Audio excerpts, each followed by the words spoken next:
Story time.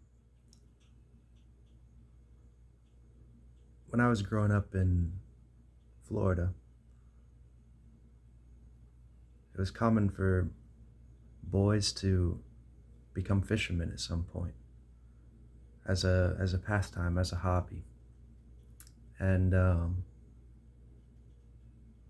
I got bit by the bug. I got bit by the fishing bug. By the time I was in late elementary school, I believe. And I think it was with cane poles when I was in on some sort of pond or lake. And after that, when I got back home from that trip, I was like completely bitten by the bug. I needed to try saltwater fishing. And I found a couple shows on TV. There was a fishing channel. And so I found out what all the fish you could catch in Florida were that were the prize fish, the target fish.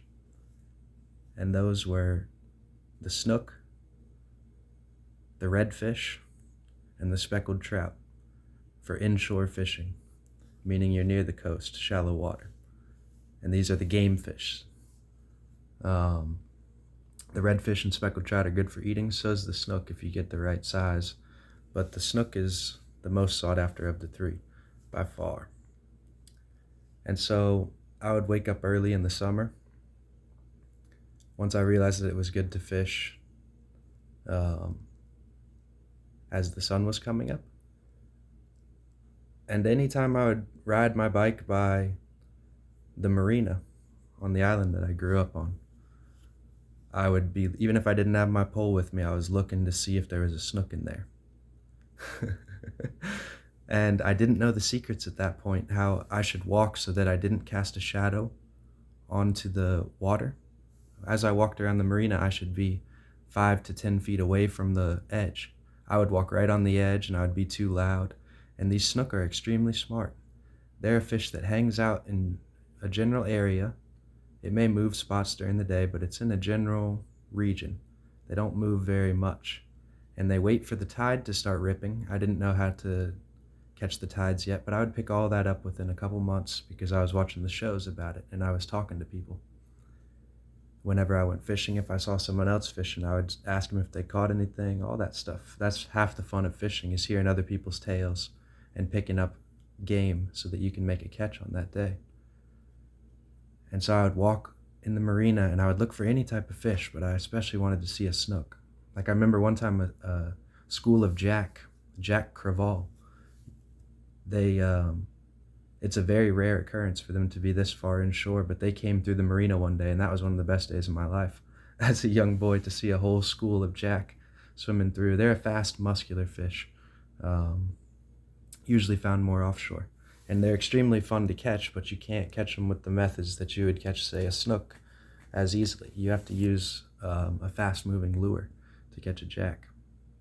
So unless you have that already rigged up when the school flies in, they swim in, they're looking for something to get easily, then they swim right out of the marina and they're gone for, you may never see a school of jack in the marina again. But I learned that there was a school of snook that hung out in this marina. They just seemed too smart to catch. And then I went to different friends' houses and they would live on the water. They had docks and some of them installed fishing lights.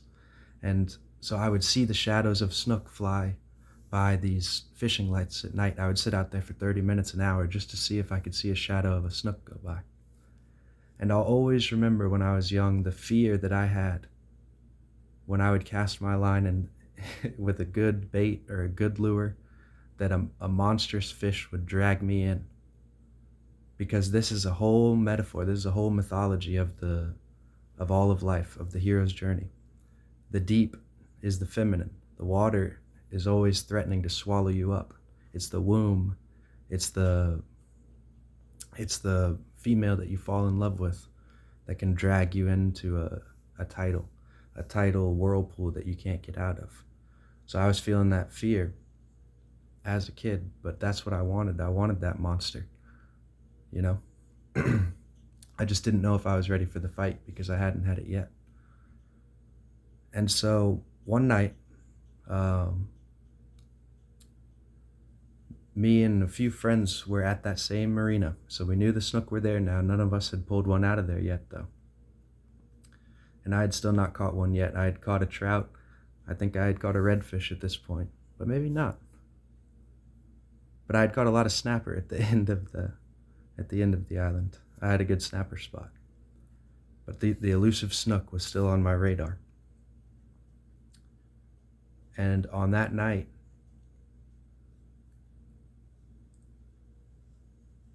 we were all fishing,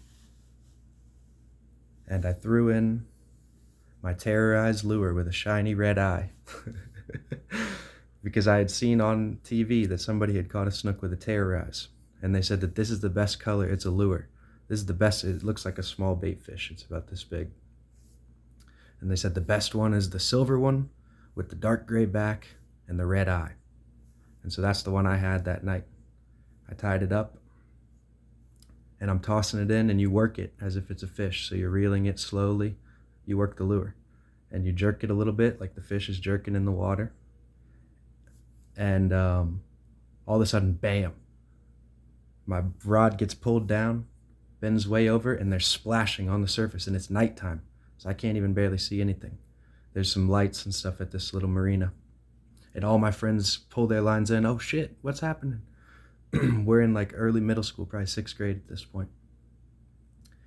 And I was so close to the cast itself was maybe 10 to 20 feet. I was just trying to get it underneath the dock without perturbing the water too much. You don't want to make a huge splash when you throw the lure in, or else it'll scare the fish off. So I was just kind of flicking it out, barely even, maybe a 20-foot cast, a 30-foot cast, just trying to get it under some docks and then pull it back, hopefully in the line of one of these snook. And bam, I've got it on.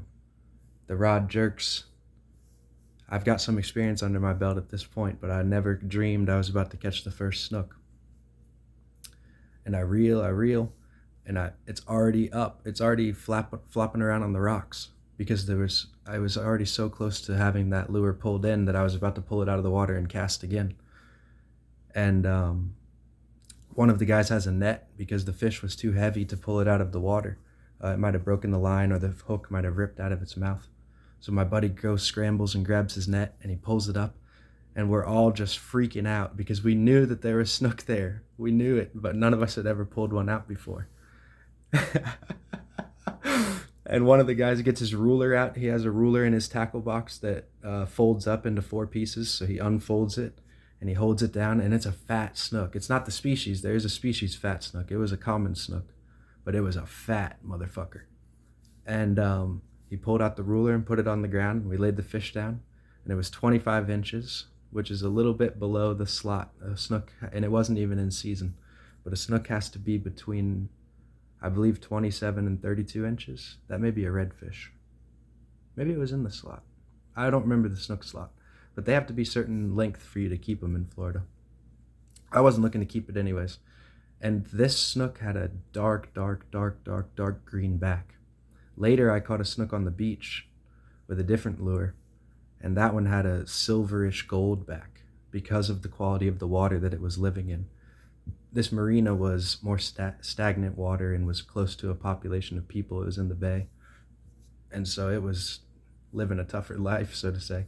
But that kind of was a metaphor for my life too. It's like I was the first one of my family to grow up in the swamp on my father's side, to grow up in a subtropical region like that. And so that snook was like me. It was the first of the father's line to be born into a situation where the genetics aren't really suited. It's supposed to be more in the mountains, more in the cold, but anyways, that was a heroic moment for me. And I talked to them many years down the line, and they were like, man, on that night I was so jealous. I couldn't believe that you caught that snook and all that stuff. But we tossed it back in the water. It lived to swim another day. I've probably seen it again since then, that same snook. But yeah, I was thinking earlier tonight that there's another predator of the snook, besides, say, like a shark, that is landborn, and that's the osprey. It's a bird of prey. There's many osprey in Florida, When I was in Idaho, we saw, I was on a family trip with a bunch of other families. It was a really cool time in my life. And we were river rafting and camping every day for a week, going down the Stanley River, the Middle Fork River in Idaho. And we saw osprey and we saw bald eagles, and we saw a couple of different varieties of snake and all kinds of stuff. But the tour guide said, and I didn't even know ospreys were out in the West, he said that when ospreys and eagles fight, the osprey almost always wins. And so I was thinking, wow, the osprey, which there used to be one on the bridge every day when I came home. When my mom would drive me home from school, if we looked out of the car that day, it would always be sitting on the bridge.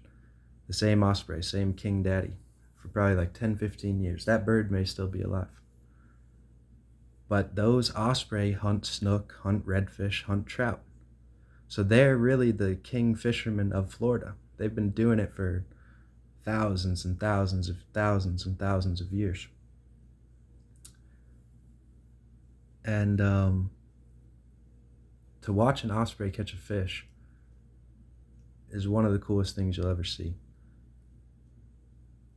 Oh, similar to much different than a pelican. A pelican doesn't use its talons. It has like duck feet.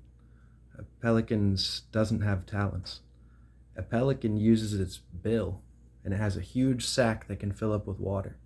So the pelican can go down and scrape the top of the water, or even go a couple feet in, and catch the fish, and you'll see the bottom of its bill sagging. It's like throat. Because it's got a bunch of water and a huge fish hanging out of its mouth. An osprey, I encourage you guys to look up Harpy eagle. It's a South American largest eagle that exists. Hunting goat. There's a Nat Geo clip on YouTube. But once you see a full-size bird of prey use its talons to catch something, and then how do I explain this? If you watch the Harpy eagle goat video and you watch the Harpy eagle roll down the mountain with the goat, I'll link the video in this because it's so cool to see. A large bird of prey has a body that's similar to a human. The way that they use their legs and their feet and they grab that shit, and the way that their arms, just imagine a human with wings. That bird could squat like a bunch of weight. Like that bird has dexterous legs. It has knees and shit, you know what I mean? And it holds on to the goat as it's rolling down the mountain. The bird's wings are hitting the ground. It's tumbling down the mountain, and it's holding on to the goat. Same idea with these osprey. They would come down, they would grab a fish out of the water. They can even go like a little bit underneath the water and get wet and still come out. But most of the time they just skim the surface, grab something right off the surface, fly up, and only their legs get wet.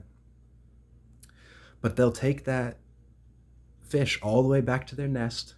And sometimes I would see this osprey on the bridge with a fish at its feet on the post that it always sat on, and it was letting the fish die, just standing on it like, this is my prize, I've got it. No need to try to eat it while it's wiggling. I've got manners. I'll wait for this guy to die. And then it goes in and eats its fish. But yeah, that's just a story of the natural life cycle. And that's one of the beautiful parts about being a human, is to follow the natural system of things. And in a world that's become so unnatural, I think it's nice to think back to those natural times. All right, that's the end of this story time.